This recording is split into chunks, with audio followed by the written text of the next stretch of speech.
So I've entitled my presentation, Let Me Tell You About My 4 Stomas.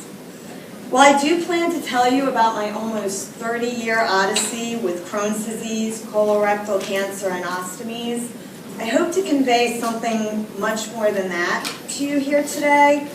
Beyond the facts of my adventure over the past 3 decades, I hope to tell you about how I've coped with it all, and maybe give you some ideas on how you can better cope with your life challenges, including having an ostomy.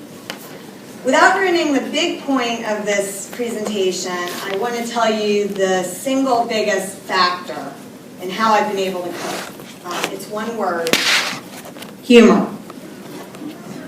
The title of this presentation is really tongue-in-cheek, because if I had not been able to find the humor in my illnesses and all that they entailed, I would not be standing here today.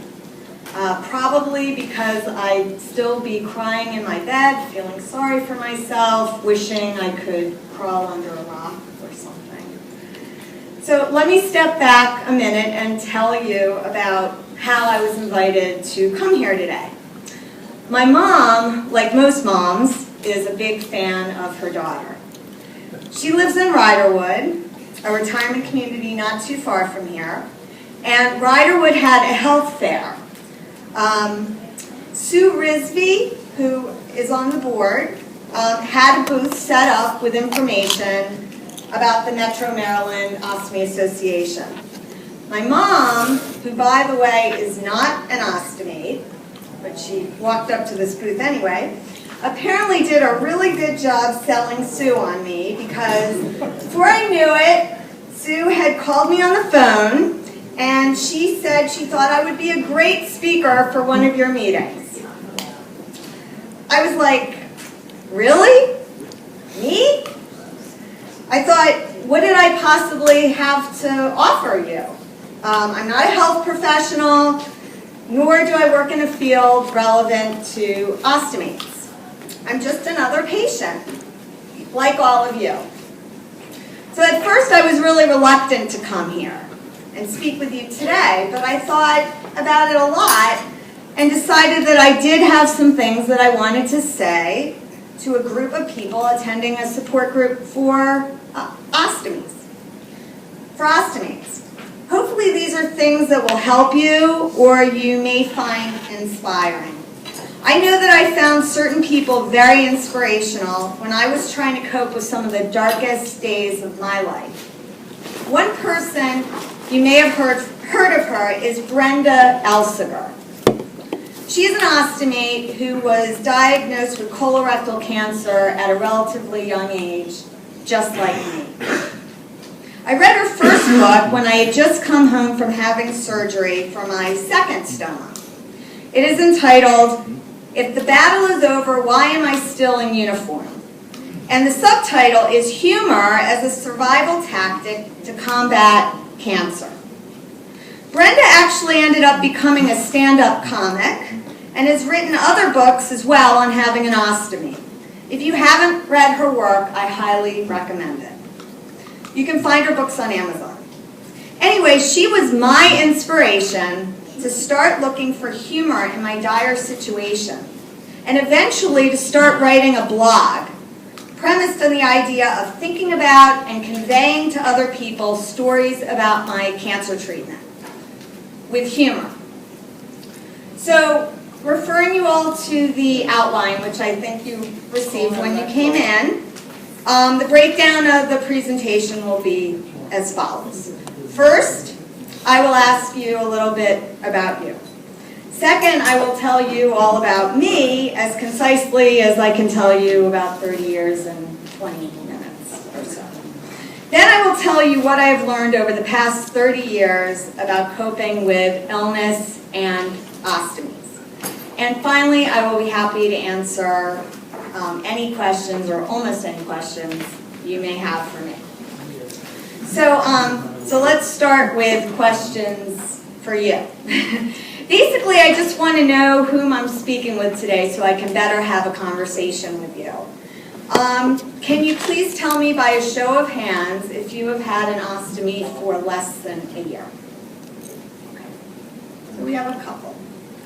Has anyone here had an ostomy for more than 10 years? Okay, so we also have some real veterans in the crowd.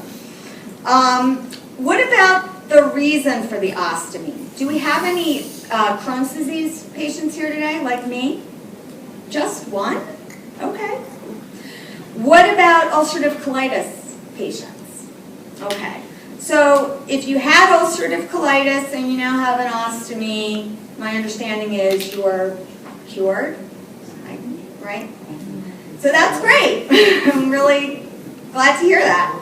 Has anyone here had ostomy surgery as a form of treatment for cancer of one sort or another? Okay, so I have that in common with you as well. And I congratulate you for sitting here today as a cancer survivor. So how many people here have ileostomies? Okay, that's me. Colostomies? Few. Urostomies? Okay. All right, so we have a good variety, I think, of everybody in the room. That's great. And enough about you. Now let's talk about me and my problems, right? One more thing I should say in introduction is that the title of my lecture is ambiguous a little maybe. So I want to clarify. I do not now stand before you with 4 ostomies simultaneously. I don't have 4 stomas. But I have had 4 separate surgeries in which I emerged with a new stoma in about the same spot on my abdomen. And each one has its own story. So I thought that was a good way to organize my, my life story here. And so I'll start, appropriately enough, with stoma number 1, HSS. I dubbed it. So I was diagnosed with Crohn's disease after years of stomach aches back in November of 1984, when I was 17 years old. I call it the dark ages of IBD. Basically, I had become so ill. I had doubling over abdominal pain, diarrhea, headaches, fever, weight loss. I missed 2 weeks of my senior year of high school, and finally was admitted into the hospital, a very sick girl. I had been a typical busy high school senior. I was applying to colleges, I was hanging out with my boyfriend and friends, I was editor-in-chief of my school newspaper. Crohn's disease was nowhere on my radar screen, I had never heard of it. But here I am in the hospital, and the very first day I'm there, I'm diagnosed with Crohn's disease. The doctors promised me I would get out of the hospital soon and would be eating hamburgers again before I knew it.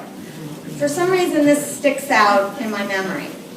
In any event, this turned out to be inaccurate information. Instead, they put me on the maximum dose of IV steroids and prescribed for me complete bowel rest for what turned out to be weeks. So this entailed a lot of letters. NPO, which means nothing by mouth. TPN, which is a form of nutrition that you get solely through IV, not through your mouth, like, the normal way. An NG tube, which they stick down your nose. It goes, I don't know if anyone here had that, but it's really not fun. The whole works. And I was in excruciating abdominal pain this entire time because they didn't want to mask the pain with any pain medication. I was hooked up to so many different things. I would look at the IV pole and think, there's no way I'm ever getting out of this hospital. I'll never go back to high school, never go to college. I didn't want visitors while I was in the hospital. I didn't want anybody to see me looking like that, and I was in too much pain. I couldn't speak. The NG tube hurt my throat too much. All I knew was that I couldn't take much more of this, and while no one had discussed surgery with me at all yet, I remember actually writing down and giving to my parents a note that said, I am consenting to have surgery when I am 18. Somehow I knew that that was the magic number where I could start making decisions for myself. So my 18th birthday was just a couple weeks away, but it didn't come down to that because one day when I was so weak I fainted from standing for an x-ray. I began hemorrhaging, which is when you start bleeding profusely internally. So that's an emergency. They transferred me to the ICU, but even then I didn't hear mention of surgery. They called in doctors from our nearest teaching hospital to consult. They watched me very closely. I found out while I was in the ICU that I had been accepted to the college of my choice, early decision. I cried because I knew that I was never going to be able to go. I was going to die in this hospital, not this hospital, but the hospital I was in. I just knew it. Because 17 and 18-year-olds know everything, right? Then it happened. All of a sudden it was determined within days of my 18th birthday that I was going to have major intestinal surgery. For the very first time, within hours of the surgery, I was finally informed about what this surgery entailed, an ileostomy. Well, the way it was described to me, you would have thought that I was going to be wearing a big trash bag on my belly for all to see. This shocked my 17-year-old girl's sensibilities, to say the least. But you know what? I was too sick to argue and had no choices. So I had the surgery, which it's not, it saved my life, So I'm not going to lie to you. It was a huge, huge adjustment for me. First of all, it took what seemed like forever for me to get better from the surgery, gain back the massive amounts of weight I lost, recover from all the crazy amounts of steroids I had been on for weeks, etc. By the time all the dust cleared, I had finally met my ET, which is what, way back then, is what they called ostomy nurses. I think it stood for enterostomal therapist, something like that. And started the big journey to come to grips with having Crohn's disease and an ostomy. It turned out to be okay. I dumped my old boyfriend and started dating someone new, and actually had a date to the prom. He accepted me for who I was, an ostomate, and that was a gift to me at that time. But you know what? It's really how it should be. That first stoma, which I have entitled my high school stoma, turned out to be temporary. I had reversal surgery that summer and was actually able to start college on time. Amazing. I mean, it really was when I think back, I had a big abdominal scar, which I still have, and certainly a psychological scar from all that had happened to me in that relatively short period of time, but no bag. So I started college and never looked back. Well, no. Never is a long time. So we're on to stoma number 2, CTS. Which brings me to my second stoma. I experienced years of remission from Crohn's following that bowel resection when I was a teenager. I graduated from University of Pennsylvania in 1989, went on to law school at GW, that's how I ended up here in DC, made law review there, got a plum job at a big DC law firm. I met my future husband and was working very hard, long, stressful hours with lots of travel. Within a couple years after getting married, I began getting fistulas and abscesses. The one other Crohn's person in the room is nodding her head, but I'll just briefly tell you what this is. It's a complication of Crohn's disease, and it's very painful. And it's serious, but it requires a minor surgery that they do under no anesthesia, and it's very painful, and it's a complication of Crohn's disease. I also developed a gastric ulcer in my stomach that they determined was Crohn's as well. I became so sick that I ultimately quit my job and started working out of my house on a freelance basis. These abscesses came and went, and I enjoyed, like most chronically ill patients, long periods of time without issues.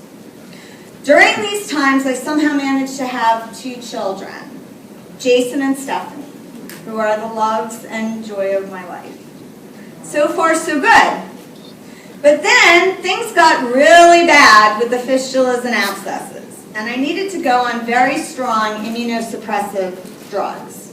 You know, they lower your immune system totally, so I was prone to all sorts of infections.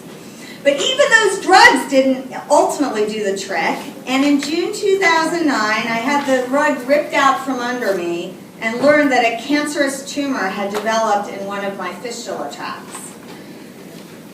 It was completely related to my Crohn's disease, and it had spread to distant lymph nodes. I had stage 3 rectal cancer.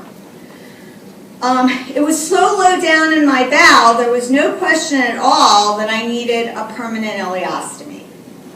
My superstar colorectal surgeon performed that surgery within several weeks of diagnosis. She told me that as a Crohn's patient, I needed an ileostomy before any other treatment for my cancer so I could tolerate all the side effects. They have a great ostomy nurse at the hospital where I went. She drew a dot on my abdomen as the perfect spot for my stoma. She showed me all the new appliances that they had come up with in the over 25 years since my first stoma back in 1984. The one she recommends remains my favorite system with some tweaks. I'll talk about it a little more later, but it's the Coloplast Centura Click, the one with the 2-piece system, and it's this wide pouch outlet that rolls up and tucks away with some Velcro. Anyway, this stoma was the least of my troubles. It was textbook perfect, as I was told, and served its purpose very well. I did not get through cancer treatment unscathed, though.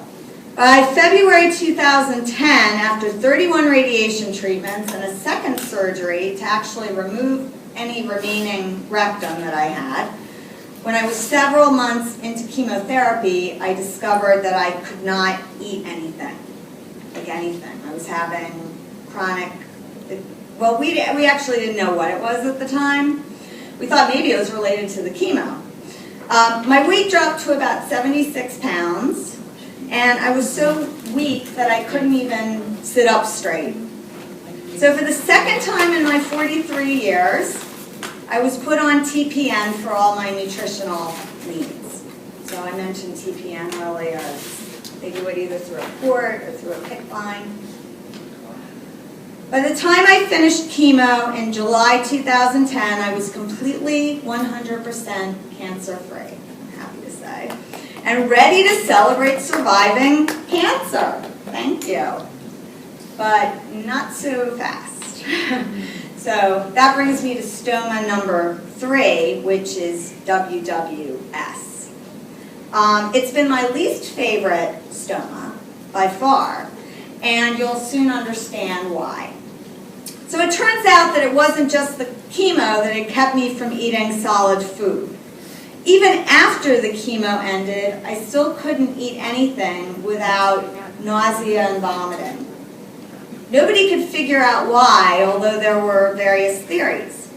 One theory was that there was a stretch in my small intestine that had narrowed, something that they call a stricture. And possibly a procedure could be done to enlarge that area using a balloon technique, kind of like an angioplasty, I guess. The procedure was done under sedation by an endoscopic radiologist, but didn't involve any surgery. So I was supposed to have it done on an outpatient basis. Great, you know, in and out. What ended up happening, this was in September of 2002, is that I woke up in a hospital bed. My bowel had perforated during the procedure, and I had to have emergency surgery to fix it. This was another major bowel surgery, and for whatever reason, my ostomy needed to be revised as part of it by a general surgeon. When I woke up, I also discovered my new stoma, which was a nightmare. That hospital stay was a blur. I had not planned for it, and I was furious, really, that it had happened, to be honest. I had no idea that my stoma was now a mess that was going to cause me major problems for months. I don't even know if I can describe to you exactly what it was like. It was completely flush to my body. It was very small. It was covered with like all this stuff. I don't know. To some extent, I blocked it out. It was hard to even see exactly where it was for purposes of changing my appliance. Just as one example of how bad it was, my ostomy nurse took a picture of it. This was at a major facility, so she could show her students because it was so far out of the norm. For 6 months, I lived with the world's worst stoma, WWS. So WWS caused me lots of pain and anguish. I constantly had leakage and skin irritation, breakdown problems. I mean, it was painful. To make matters worse, I still couldn't eat anything and remained on TPN for all my nutrition. Boy, did I miss my own old problem of when I just couldn't eat. I really missed my old textbook perfect stoma, too. My superhero colorectal surgeon sympathized with me. She said she now thought my problem was scar tissue and adhesions from all my abdominal surgeries over the years. I was having chronic obstructions, and she thought maybe she could do one more surgery where she would very carefully cut out the adhesions and free up my bowels so I no longer had obstructions. Most importantly, hopefully I would then be able to eat, even though there were no guarantees. But the kicker was I had just had a major abdominal surgery and would now have to wait until the following April of 2011 for this next surgery. So I had to live with WWS for about 6 months. Which brings me to stoma number 4, my YOLO stoma. So this is my 4th and hopefully last stoma. It's the one I'm standing here today. During the operation in April 2011, called a lysis of adhesion surgery, my amazing colorectal surgeon also made me another textbook perfect stoma to replace WWS. Well, that surgery was very hard, 9.5 hours, and I even woke up in the middle of it, which was very scary. And I had a very long hospital stay and recuperation. It did restore my ability to eat, but not right away. It was a very long, gradual process, which began with my ostomy, or really my entire gut, not working at all. You know how after surgery it usually takes a little time for your bowel to start working again? I mean, it's usually about 24 hours, so maybe you don't even remember this. But in my case, it took weeks this time. During that time, I was worse off than when I went into the hospital. They gave me a feeding tube, but not for feeding purposes, but so I could get rid of all the acid in my gut to avoid vomiting and nausea. This tube was such a fashion statement, okay? It looked like a garden hose. And I swear, if you ever really want to appreciate your ostomy, try lugging around one of these feeding tubes for a while. Pretty much all I could wear was big, baggy sweatpants during this time. And it really hurt, too. It hurt the whole time I had it. The irony of having a non-functioning stoma was a bit too much to bear. I was really down. I'll admit it. I thought I would never be able to eat again. and that maybe I'd even need a small intestine transplant, which is something I had never heard of, but they exist. But then, as I started moving around more and returning more and more to normal life, or what passed for normal life by then, suddenly my bowels started working again. And suddenly, my brand new pretty stoma was outputting stool. So I really love that I could come here today and joyfully say this to you, because I've never uttered those words to anybody else. So I appreciate that. But from this point on, I was very gradually able to start advancing my diet. I went from clear liquids to full liquids to low residue, low fiber foods. And finally, after months, pretty much all foods, except maybe the most fibrous in high quantities. So to this day, I still can't eat a whole bucket of popcorn. But my guess is most of you probably wouldn't try that either. I was able to discontinue TPN eventually, although I continued to require IV hydration with electrolytes because my output was so great from my ostomy that I couldn't maintain adequate hydration with just oral fluids. I continued to have either a Mediport in my chest, one point this side, or a PICC line in my upper arm, like I actually do today. Has anybody ever had a Mediport?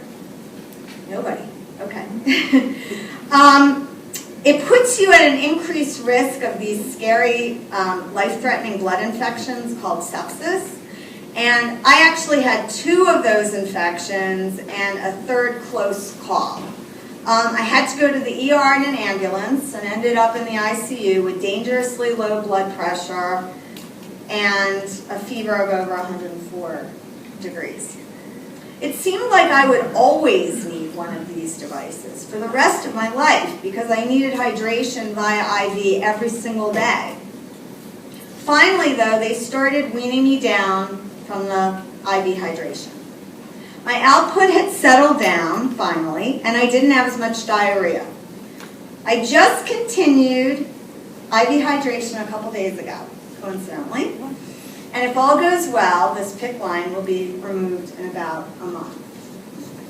So, I finally have been able to really get to know my current stoma and really adjust to life with an ostomy. I have had this stoma for over 2 years now, and I now know exactly what products to use, when and how to change my appliance, how to control my output, etc. I can now appreciate what ostomy surgery has done for me. It literally saved my life on 2 separate occasions in my life, and it now allows me to live pain-free without the abscesses that used to plague me when I had a rectum. I have improved to the point where I'm back to enjoying my life in so many ways. I've become really involved in the Crohn's and Colitis Foundation of America. Some of the ulcerative colitis patients here may have heard of this. It's called CCFA. They have a program called Team Challenge, which is an endurance training program where you train with others for 3 months to do a half marathon and raise money and awareness for CCFA in the process. I have now done 2 half marathons with Team Challenge. I've walked them, by the way. No shame in that. One in December in Las Vegas and one just last Saturday in Virginia. I also recently participated in CCFA's IBD Day on the Hill. IBD stands for inflammatory bowel disease, so that's Crohn's and colitis, where we lobbied Congress for increased federal funding for the NIH and for legislation that will benefit IBD patients. Before and during the dinner, the night before IBD Day on the Hill, I met an extraordinary young woman, and I'd like to tell you about her. Her name is Maggie Baldwin, and she is a nursing student at Salisbury State here in Maryland. She is a Crohn's patient who also has a permanent ileostomy. Not only that, but she also has a video series she does on YouTube entitled Living with IBD. On this video series, she speaks openly and honestly about having an ostomy, without any hint of shame or dismay. She is what I hope is the future of living with an ostomy. People bringing their ostomies out of the shadows and into the open, raising awareness and understanding. I am so thankful myself for having an ostomy. It has made me who I am, a survivor. And so now I want to sum up what my 4 stomas have taught me over the years. How are we doing for time? Huh? You're good. Okay. Okay, so first of all, time really does heal all wounds, at least the psychological ones. When I first was diagnosed with Crohn's and had my first ileostomy as a teen, I was a mess. I had no idea how I was going to go on with my life. I was overwhelmed and devastated. I now know that all change can be hard, especially this sort of major physical change. But the sheer passage of time helps so much. When I went through my second ostomy surgery, I was much less apprehensive, having lived with it and with the idea of it for so long. I will never live life again without my physical scars. Literally and figuratively, they are permanent. But my psychological scars have faded substantially over time. Second, fight the good fight and things will always improve, at least if you have reasonable expectations. So, to me, the passage of time, it's a passive way of healing. You don't have to do anything and things still get better. But I have learned that being proactive is even better than the simple passage of time. First of all, you feel like you have some control over your destiny. It's empowering and self-perpetuating. But also, it really can often help. So I was adamant throughout my cancer treatment that they needed to find ways to keep going and keep supporting me. I knew without aggressive treatment, I would probably die. I was also relentless in my fight to regain my ability to eat. So just keep swimming. That's like a Dory from Finding Nemo reference, which I don't know if anybody here has seen that movie, but I have 2 young kids, so I've seen it numerous times. But keep swimming, and things will get better, even if they can't be exactly as they were. And let's face it, for all of us, things are never going to be completely as they were. But we can still tweak and make improvements.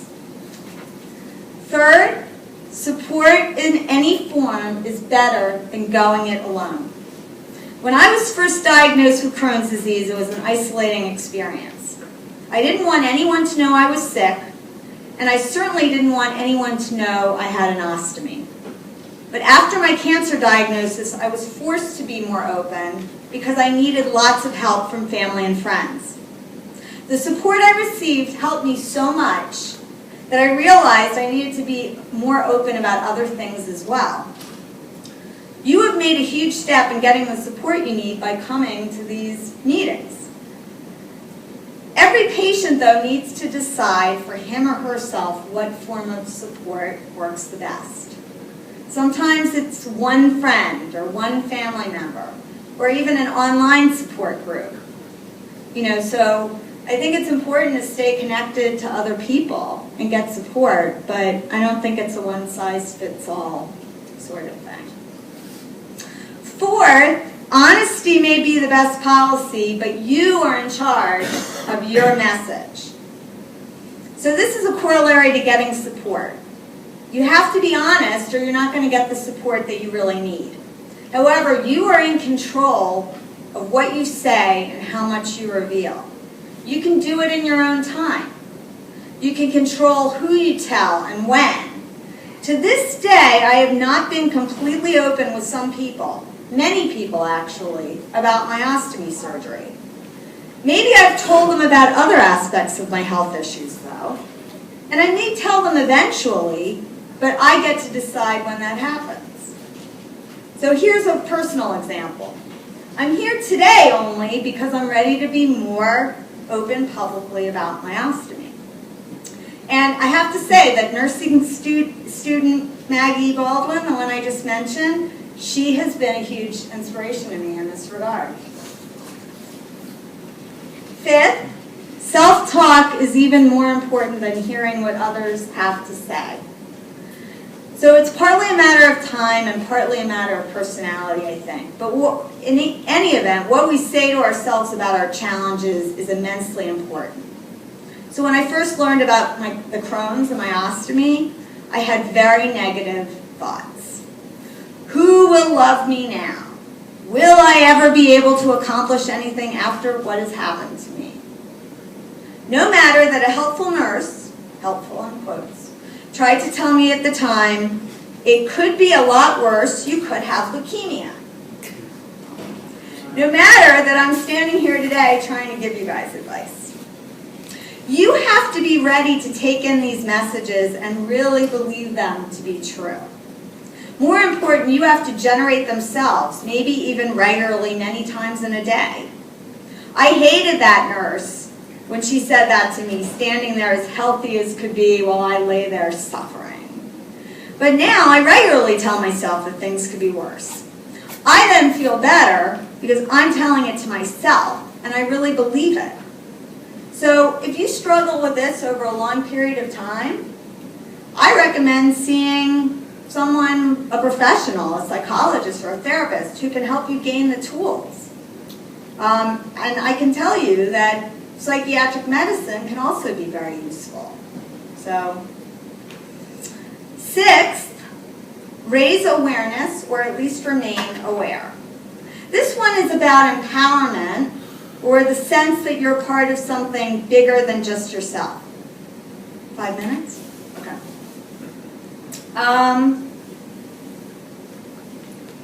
Okay.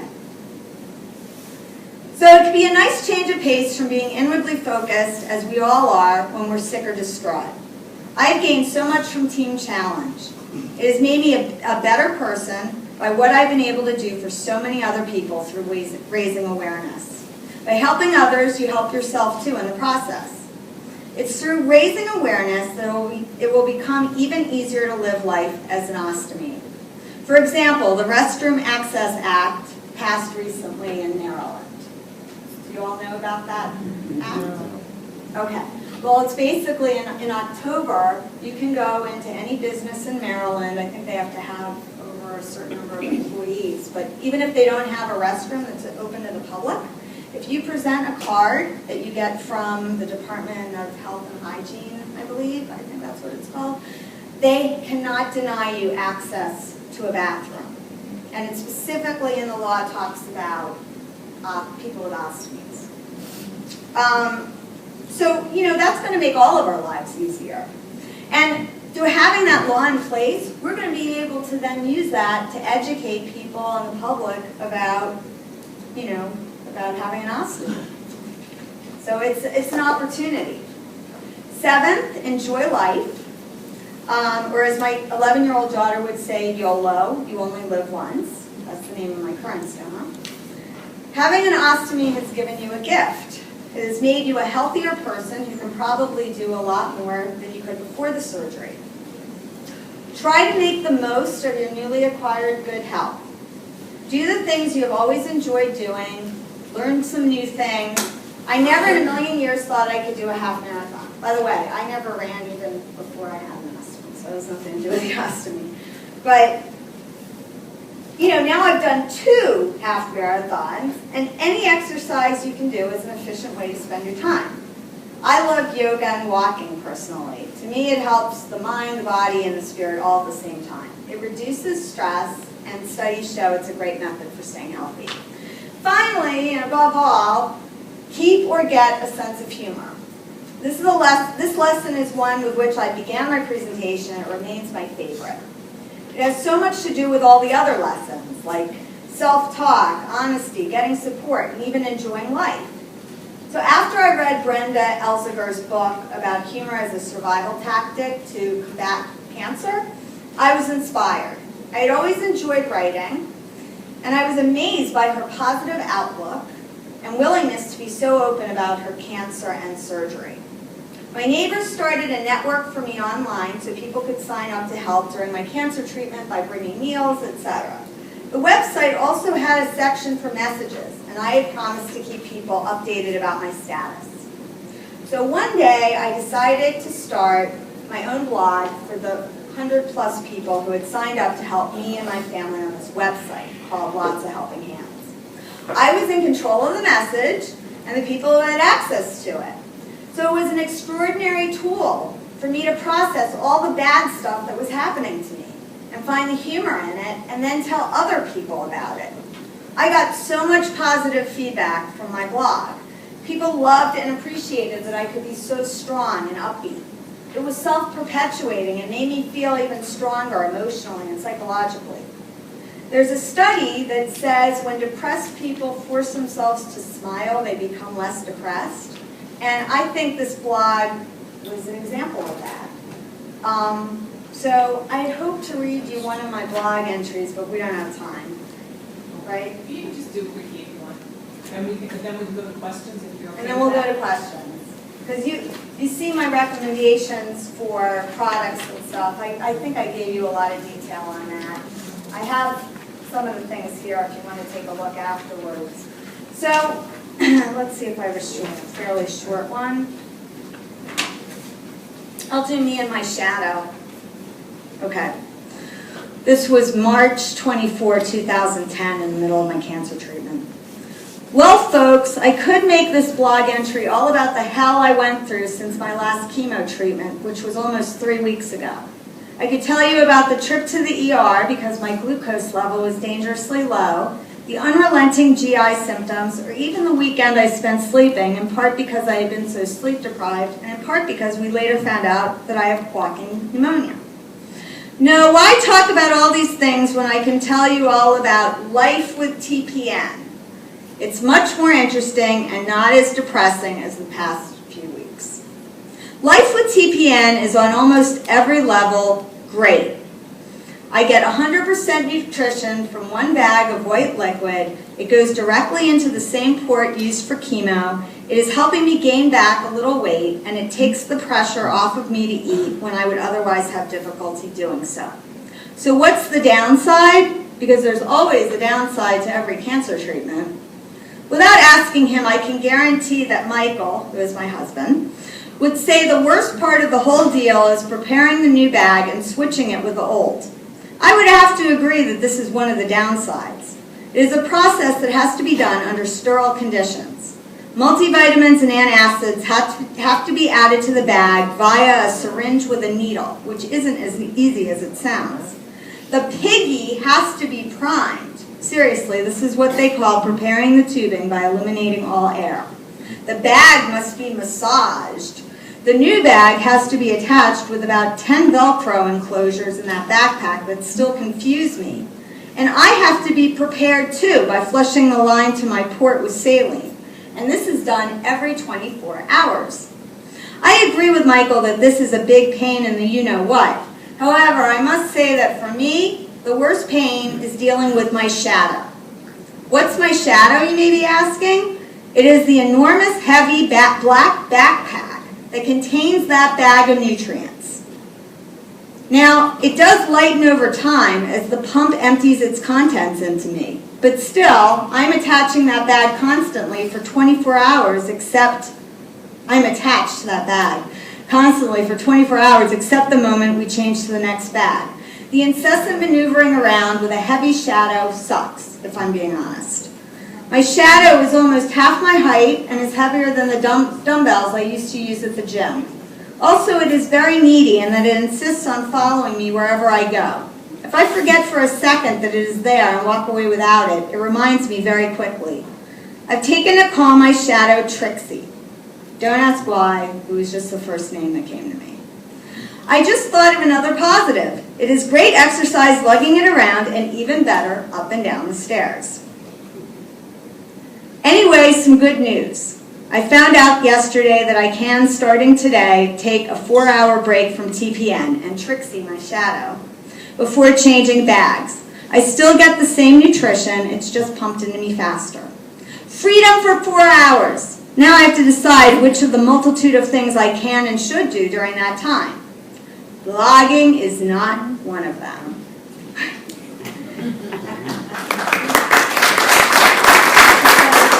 I looked back and saw that I had done 42 blog entries. Lots of therapy on paper. Anyway, Thank you, Jennifer. do I have time for questions? Yeah, does anybody have any questions for her? I have a comment. You are a Wonder Woman. Oh, thank you.